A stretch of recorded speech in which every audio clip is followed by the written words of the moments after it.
Hey everybody. I want to take a few quick seconds before getting into tonight's story to let you know I'm going to be doing a live in-person book signing and meet and greet on Wednesday, December 20th, 2023 at the Shady Grove Lucaya Cafe in Hamilton, Ontario.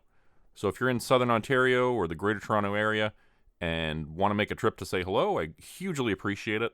I'll be signing copies of my new book, From the Darkness, as well as my other books, and there'll be live music and a story reading. Hope to see a bunch of you there, and now on to tonight's story.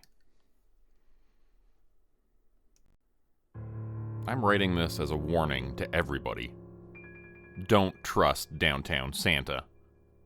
You know the guy I'm talking about.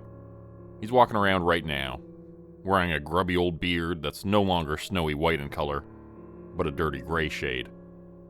His red pants are scuffed and his boots are dirty from stepping in dog turds as he roams the streets aimlessly. Always downtown.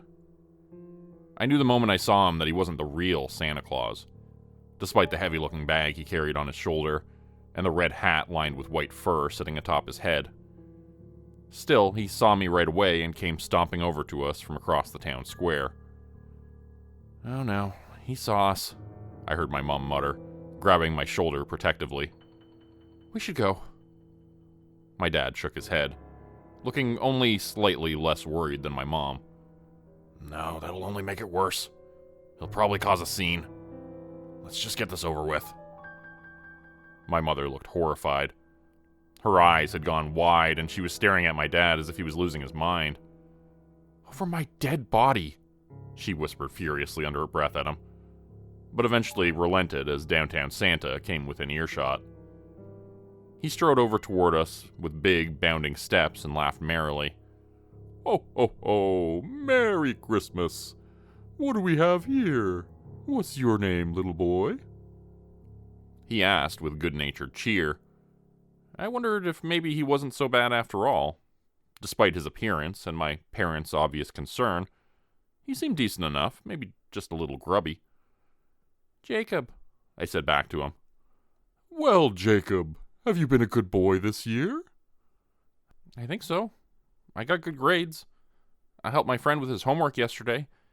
And I usually clean the cat's litter box on time every week when it's my turn." At this point, I still thought it was really Santa, or maybe one of his representatives, so I didn't want to lie to him. But I'd find out later he was doing way worse stuff than lying. Way worse. My parents sounded like they were holding their breath behind me, and I could feel my mom's grip on my shoulder getting tighter and tighter. "Ho, ho, ho, ho, ho. Well, that sounds like a good boy to me. And what did you want for Christmas this year, Jacob? If you could have anything in the world, what would it be?" I thought about this for a few moments and then decided. If there was one thing I wanted, it was a new video game system. The one my parents said was too expensive. "A PS5? I told him, and he chuckled. "Oh my, that's a popular one this year. All right, well, I'll have to see if the elves can make up another one before Christmas. You be an extra good boy, and we'll see what they can do, okay?" I thanked him politely, and he patted me twice on the top of the head, as if I were a dog, then handed me a candy cane wrapped in cellophane. "Merry Christmas," he said, looking at my parents now instead of me. His voice had changed and become hard and flat. Merry Christmas," my dad said to him awkwardly. "Thanks." My mom snatched the candy cane from my hand as soon as downtown Santa walked away. I couldn't help but feel disappointed. Not about the candy cane. Those were plentiful this time of year. Downtown Santa had basically just told me that I wouldn't get my PS5. When people said, "I'll have to see," that always means no. I was a kid, and even I knew that. When we got home, about an hour later, my parents got into an argument. It sounded like my mom was mad at my dad for letting me talk to downtown Santa. She had wanted us to run away from him in the opposite direction. There was whispering, and I heard her say something about what happened last year, but I had no idea what that meant. They argued for the rest of the night, and I stayed in my room, only emerging for dinner, which consisted of KD mac and cheese, and hostile stares and glares back and forth across the table. I was afraid to say a word, feeling like it was somehow my fault that they were arguing with each other. The next day, my parents still weren't talking, and neither one of them was going to make the ritual Sunday morning pancakes, I could tell. So I made myself a disappointing breakfast of Reese Puff cereal and milk. Then I told my parents I was going to go play with some friends for a while. Neither one of them seemed to hear me. I met my two friends, Ryan and Brad, and we took a walk downtown, looking for places that were giving away free samples. Weekends were always good for that, especially around Christmas, and we knew all the hot spots. In December, our little town shops were doing anything they could to try to get people to walk in the front door, so employees were out front on the sidewalk in places giving out free apple cider and food samples bundled up in coats for the cold weather. There was a carousel set up temporarily in the town square, horse-drawn carriage rides, and a myriad of other activities which were happening throughout the month, especially on weekends. After scouring all the local stores for free stuff, we sat in the town square, debating what to do. The carriage rides were fine, but we'd done that before, same as the carousel. And none of us mentioned these activities because they seemed a bit lame, since they were meant for little kids and families. That's when I saw him again. Downtown Santa. He was talking to a little kid with a pair of nervous-looking parents once again, looking watchful and worried. "Hey guys, you see that Santa?" "Yeah," said Ryan. "What's the deal with him? My parents were freaked out yesterday when he came over to talk to us. Then they argued about it all night. And look at that kid's parents. Don't they look scared just being close to him?" The mother pulled her child closer, edging away ever so slightly as she tried to bring the interaction to an end. Downtown Santa was having none of that, though. He was still engaged in lively, animated conversation with the kid, pulling the child's arm and digging in his pockets for a fresh candy cane. Yeah, that is a bit weird." "Oh, really? You guys don't know about Downtown Santa?" Brad asked, chuckling at us like we were stupid. Ryan and I looked at each other, and I felt my face getting hot with embarrassment. No, I don't think so. Maybe I did, and I just forgot," I said. "What's the deal with him again?" Brad just kept laughing like it was the funniest thing in the world. He could be a bit of a dick when he had a piece of information like that. He loved being in control of a bit of juicy info and dangling it in front of your face while you begged for it. And then half the time he was just buying time so he could make up some bold-faced lie. It was hard to tell whether he was being honest or not. "Yo, I don't know, guys. I'm not sure you're old enough to hear this story." "You're only a year older than us, Brad. Shut the hell up already and tell us." Finally, after a few more minutes of this, he relented. Okay. So you guys know there's the real Santa and then there's his representatives, right? The guys who go around to malls and everything?" "Yeah, so what about it?" I asked, eager to hear what he had to say. "Well, apparently he used to be a shopping mall Santa over at the West End Mall. But then the kids started going missing and the police started connecting it to him. They even arrested the guy. It was in the newspaper and everything. My parents tried to hide it from me, but I found the old paper in the recycling bin and asked my older brother about it. He told me not to tell you guys since you're so immature. You wouldn't be able to handle finding out that you sat on the lap of a serial killer. A kitty serial killer. But they never proved anything. He lost his job, his house, all that. Now he lives on the street and they say the only clothes he has are his Santa clothes. That's why you only see him out this time of year." Ryan and I were dumbfounded. We had never heard any of that before. But it certainly explained my mom's concern if it was true. The more I thought about it, the more I started to convince myself Brad made it up. Things like that didn't happen in small towns like ours. I knew my parents would have told me something like that, if only to keep me safe. Plus, Brad was a big fat liar. Brad went home a little while later, and Ryan and I were left by ourselves. Downtown Santa was still roaming the town square, and we were watching him suspiciously from a distance away. "Do you think Brad's full of shit?" Ryan asked me. "Probably. I mean, about the murdering kids part. Brad's always trying to mess with us, but I bet he's right about one thing. This guy for sure was a former mall Santa, judging by the way he talks. And I think I actually remember him now, from last year over at the West End Mall, just like Brad said. I wonder if he's still got any connections to the big guy." I hadn't thought of that. He'd been asking kids what they wanted for Christmas. Maybe that meant he still had some secret line to Santa that he could use to send information. Why else would he be asking kids what they wanted and giving out candy canes? That would be cool. Like a big red phone with a Rudolph nose on it that lights up when Santa calls from the North Pole. I bet he's really got something like that. A top secret hotline to Santa Claus. Can you imagine? We could actually try to convince him to give us a PS5 this year, rather than just getting the runaround again. We could plead our case to him personally. Are you thinking what I'm thinking? Ryan asked, shaking me with both hands excitedly by the shoulders. Yes, let's follow him, I said quietly. We'll tail him back to his place. Then we'll use a Santa phone to talk to the big man. Make our case for our PS5s. Then get out before he notices us. It was foolproof. At least, we thought so. The two of us waited and watched downtown Santa from a distance, keeping an eye on him constantly as he went from kid to kid and family to family. Each time he provoked the same reaction: wonderment from the children, terror and suspicion from the adults. Regardless, we had made up our minds about what we were going to do. The idea of finally getting the PS5s we had been drooling over for the past couple years probably made our judgment a bit cloudy. We had decided we would even settle for just one that the two of us could share if it came down to it. So we sat watching and waiting. My ass first became uncomfortably cold from sitting on the bench, so I stood up and paced. Then my face started to feel numb and my toes. Then finally my fingers as I dug them into my pockets, trying to warm them up.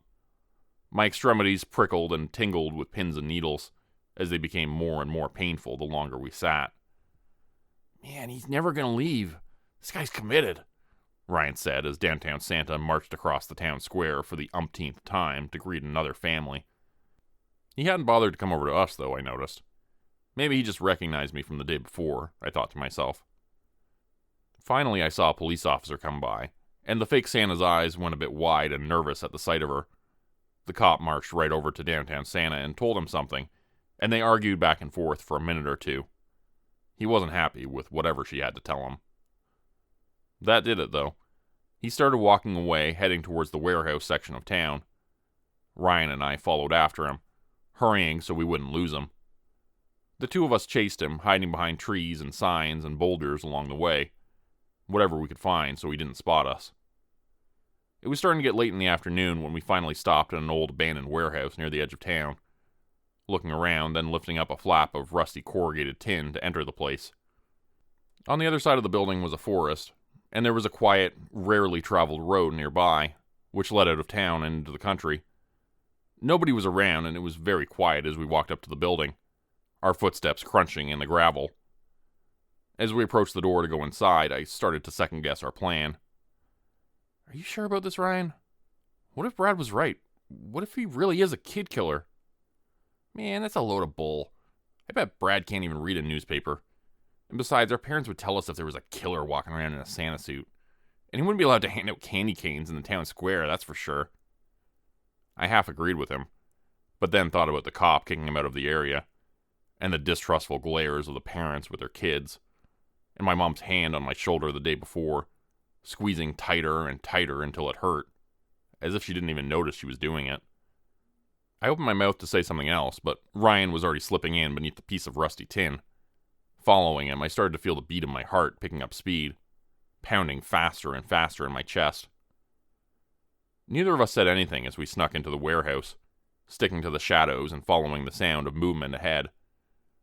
As we entered a large open space, I saw there were shelves along the walls and down the center of the huge room, separating it into large aisles. Moving along behind the boxes stacked up on a shelf, we got closer so that we were just 20 feet or so away from downtown Santa, where he stood at a table covered in junk, surrounded by racks of boxes in the center aisle of the warehouse. He was muttering something quietly under his breath, and I struggled to make out the words. I noticed he was also organizing a great number of keys. They were scattered all over his table where he was standing, sorting through them. Dozens of keys, maybe hundreds of them. They all looked like the house keys my parents used to open our front door. Copper, silver, and gold in color. They were all different shapes and sizes. "What took you so long, huh?" a man asked from where he'd been hiding a few feet away. He had a voice like a hyena, high-pitched and laughing, even when nothing was funny.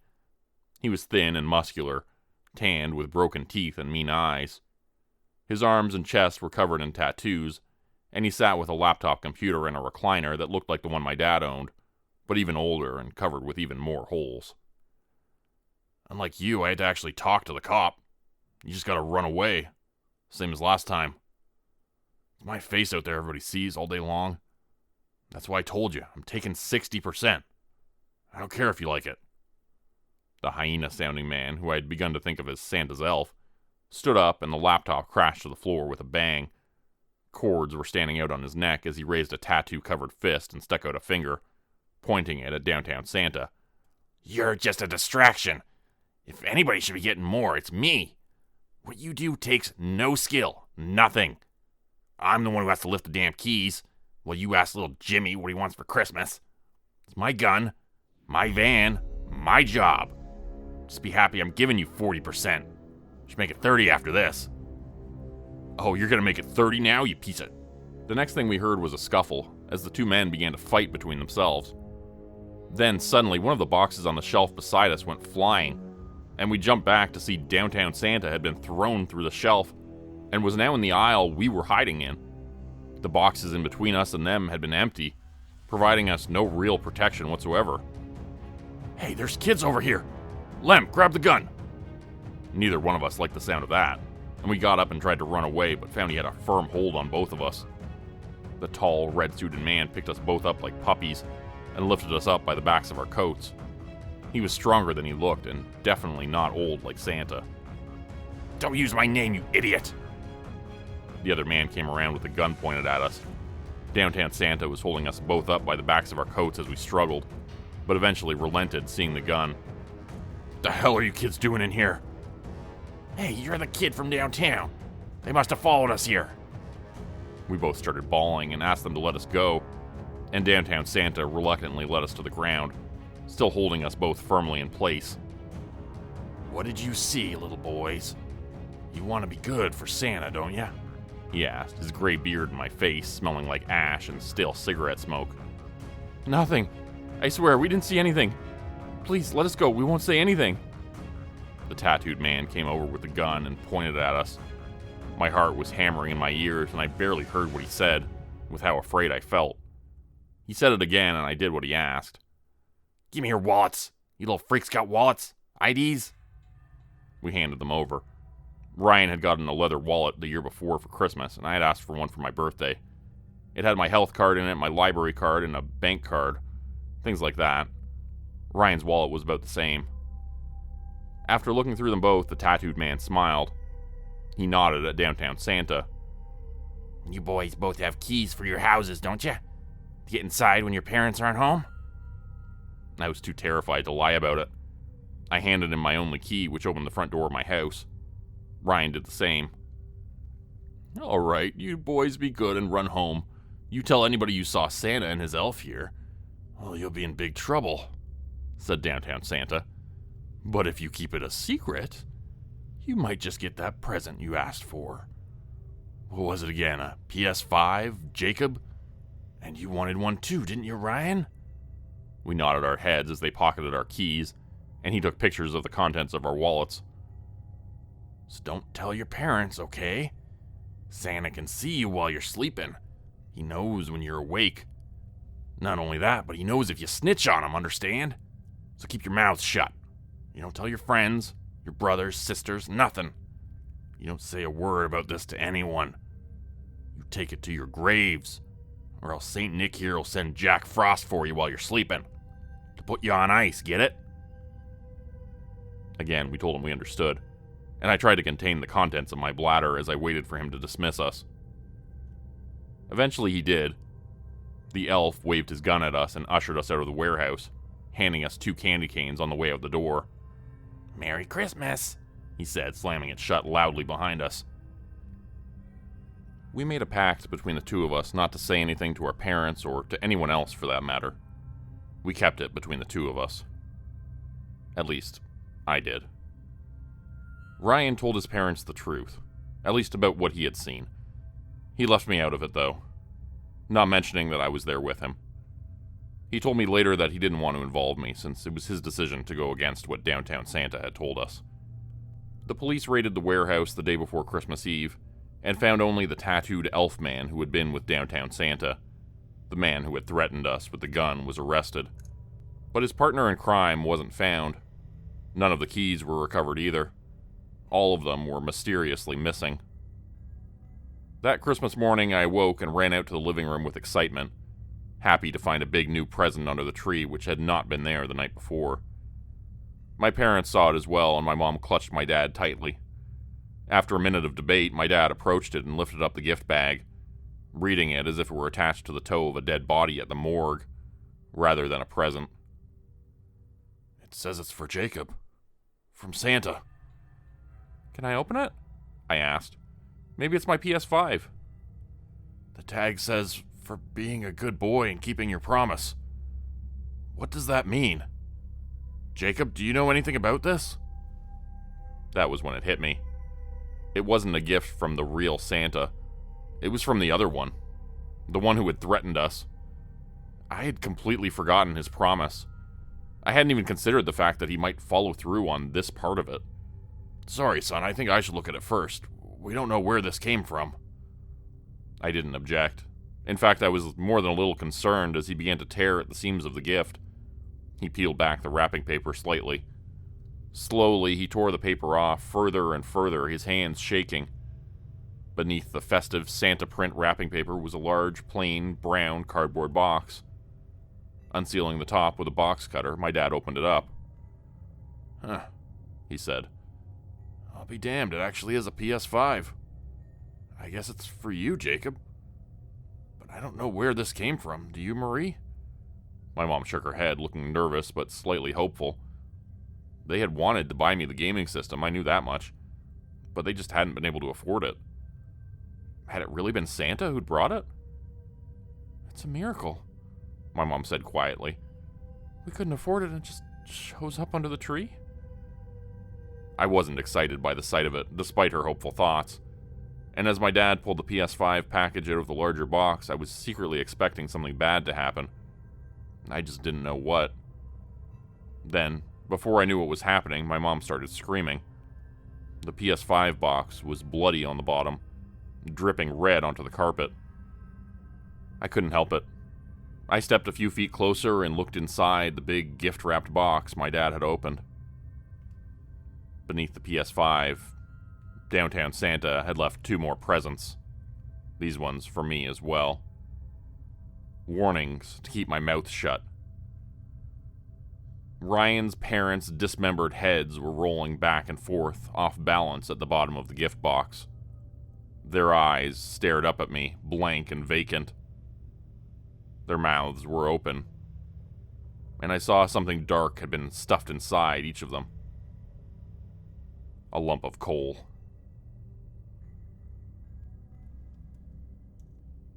Today's video was supported by patrons like Mark from Earth, Crimson Muse, Joy Burton, Diane Showers, Mark Sewall, Cheryl James, Pick Your Sticker, Teddy Dog, Clue 404, Mamakato, Dante Kincaid, Zarin Ray, Angela Donovan, Blarian 50, Devin Kyle, Timothy Baird, Ajeti, Bert Turner, Bajani Aspinall, Michael Pierce, Big Joe, Carrie Harkonnen, LaDonna Spivey, Scott Tanaka, Tom Stewart, Sherman Davis, Bryce Shelton, Susan McClendon, Elise Batiste, Lisa and the Cult Jam, Open Circuit, Fabulavore, Raymond Jaggers, That Darn Fox, Raison Detra, Kai Gaming 99, Wendy Burns, The Wendigo, Michael Squishy Park, The Gem Star, Vault 77 Citizen, Puppy Dan, Clovis Wolf, Elder Jelm, Derek Prey, Elder Being, KC Hawaii, Rob T, Tragic Mermaid, Darren Fishnaller, Cloves Zanoya Harris, Roe Underwood,